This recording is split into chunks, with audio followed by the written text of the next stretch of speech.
Nightfall station கதையோட 3ஆம் பாகத்தை அலச போற இந்த ஸ்பெஷலான செஷனுக்கு உங்களை வரவேற்கிறேன். சஸ்பென்ஸ் உண்மையிலேயே எப்படி வேலை செய்யுது, குறிப்பா ஒரு திகில் உருவகம், அதாவது ஹாரர் இமேஜ் எப்படி கதாபாத்திரங்களையும் நம்மையும் சேர்த்து பயத்துல உறைய வைக்குது அப்படிங்கறத இப்போ நாம ரொம்ப டீட்டெயிலா பார்க்க போறோம். வாங்க நேரா விஷயத்துக்கு போயிடலாம். ஓகே, முதல்ல இந்த ஆரம்ப வரிய கவனிங்க. டார்க்னஸ் ஹெல்த் தி கோச் லைக் அ க்ளோஸ்ட் ஃபிஸ்ட். இருள் அந்த ரயில் பெட்டியை ஒரு மூடிய முஷ்டிய போல இறுக்கி பிடிச்சிருக்குன்னு சொல்றப்போ அப்படியே ஒரு மூச்சு திணற வைக்கிற ஃபீல் வருதுல்ல. இப்படிதான் ஆத்தர் ஆரம்பத்திலே ஒரு பயங்கரமான திகில் உருவகத்தை நம்ம மனசுல பதிய வச்சு இருண்ட உலகத்துக்குள்ள நம்மளை இழுத்துட்டு போறாரு. இப்போ இந்த திகில் உருவகம் எப்படி படிப்படியா உருவாக்கப்படுதுன்னு பார்க்கலாம். உங்ககிட்ட ஒரு கேள்வி கேக்குறேன். ஒரு சாதாரண காகியத்தை துண்டு எப்படி ஒருத்தர மரண பயத்துல ஆழ்த்த முடியும்? நாம தினமும் பாக்குற யூஸ் பண்ற ஒரு சின்ன பொருள் திடீர்னு ஒரு பயங்கரமான திகில் கருவியா மாறினா எப்படி இருக்கும்னு கொஞ்சம் யோசிச்சு பாருங்களேன். இங்கதான் ஆத்தர் ரொம்ப பிரில்லியண்டா யோசிச்சிருக்காரு.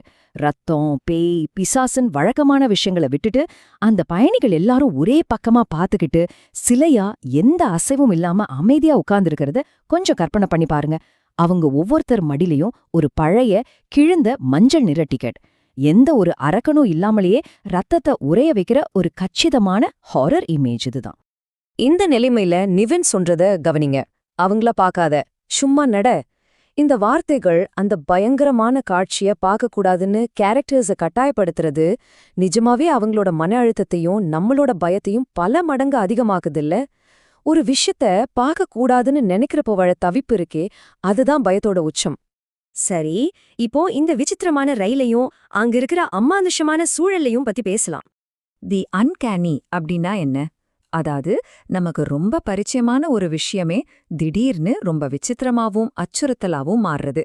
நம்ம தினமும் பயணம் செய்யற சாதாரண ரயில் தான், ஆனா உள்ள இருக்கிற அந்த அமானுஷ்யமான அமைதி, எந்த ரியாக்ஷனும் இல்லாத பயணிகள், இதெல்லாம் நமக்குள்ள இருக்கிற அறியாததை நோக்கிய பயத்தை தூண்டிவிடுது.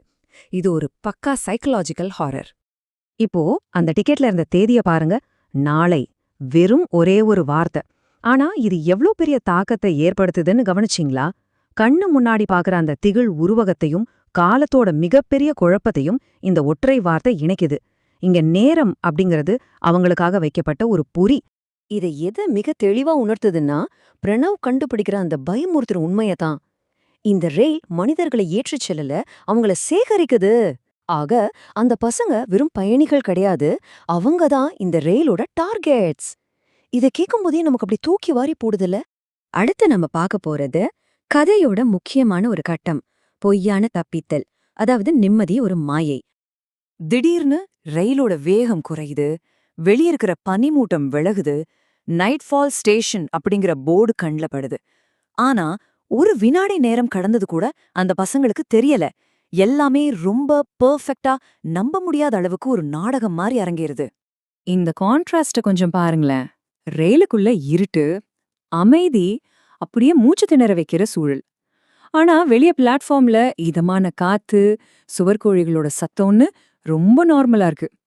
இந்த சாதாரண நிலைமை தான் அவங்க அந்த திகில் உருவகத்திலிருந்து தப்பிச்சிட்டாங்கன்ற ஒரு பொய்யான நம்பிக்கை அவங்களுக்கு கொடுக்குது.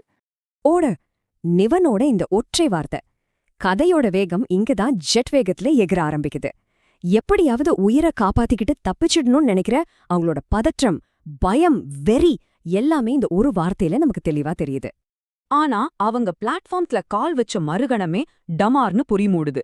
ரயிலோட கதவுகள் எல்லாம் சாத்தப்படுது. பெட்டி பெட்டியா அந்த ரயில் பனிமூட்டத்துல மறையுது. மறுபடியும் ஒரு மரண அமைதி அந்த வெற்று தண்டுவாழங்கள திரும்பி வருது.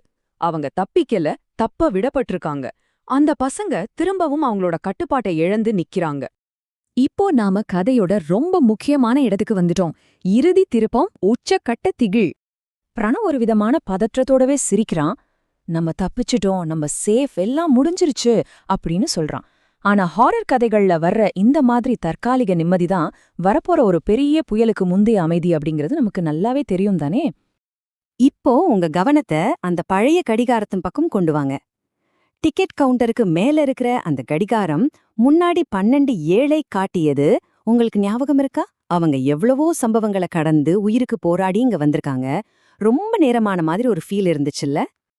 ஆனா இப்போ ரொம்ப ரொம்ப ஷாக்கிங்கான விஷயம் என்னன்னா, கடிகாரம் இப்போ 12:08 காட்டுது. ஆமாங்க, வெறும் ஒரே ஒரு நிமிஷம்தான் ஆயிருக்கு. இவ்வளவு சம்பவங்கள் நடந்தும் நேரம் உறைந்து போயிருக்கிறது உண்மையிலே நம்ம மூளைய செயலிழக்கச் செய்யற ஒரு மிகப்பெரிய திகழ்திருப்பம். அடுத்து நடக்கிறது தான் நெஞ்ச பிளக்குற அந்த தருணம்.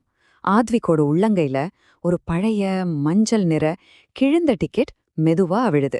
அந்த ரயிலுக்குள்ள எந்த அசைவும் இல்லாம அமர்ந்திருந்த பயணிகளோட மடியில அவங்க பார்த்த அதே திகில் உருவகம் இப்போ இந்த பசங்களோட கைகளுக்கே வந்துருச்சு. இதுல நாம ரொம்ப உற்று கவனிக்க வேண்டிய முக்கியமான பாயிண்ட் என்னன்னா, அந்த டிக்கெட்ல இருக்கிற டீடைல்ஸ் தான். Destination nightfall station, arrival time நள்ளிரவு 12:07, பாசஞ்சர் ஸ்டேட்டஸ் அரைவ்ட், அதாவது வந்து சேர்ந்தாச்சு.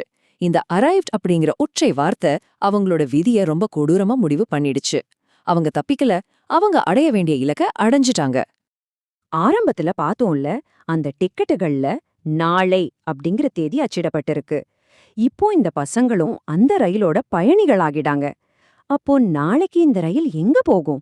இந்த திகிலூட்டும் டைம் லூப்ல அந்த சிறுவர்களோட கதி என்ன ஆகும்? கொஞ்சம் யோசிச்சு பாருங்க. மனச உலுக்குற இந்த கேள்வியோட நம்ம அலசல முடிச்சுக்கலாம். விடை தெரியாத இந்த அமானுஷ்யமான மர்மம் உங்களை தொடர்ந்து யோசிக்க வைக்கட்டும்.